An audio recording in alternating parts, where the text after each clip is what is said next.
Seorang pejabat di Bondowoso, Jawa Timur merekam aksi tarian melalui aplikasi TikTok. Videonya pun viral di mana sosok tersebut adalah Kepala Dinas Pariwisata dan Olahraga Bondowoso dengan seorang perempuan.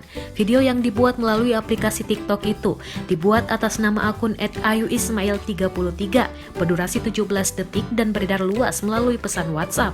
Setelah video itu viral, Hari mengaku hilaf dengan pembuatan video TikTok tersebut. Kata Hari, jika perempuan yang ada di video tersebut merupakan temannya. Sementara itu, terkait dengan viralnya video tersebut, Sekretaris Daerah Pemkab Bondowoso, Saifullah mengatakan pihaknya sudah menugaskan Inspektorat dan BKD untuk mempelajari video tersebut.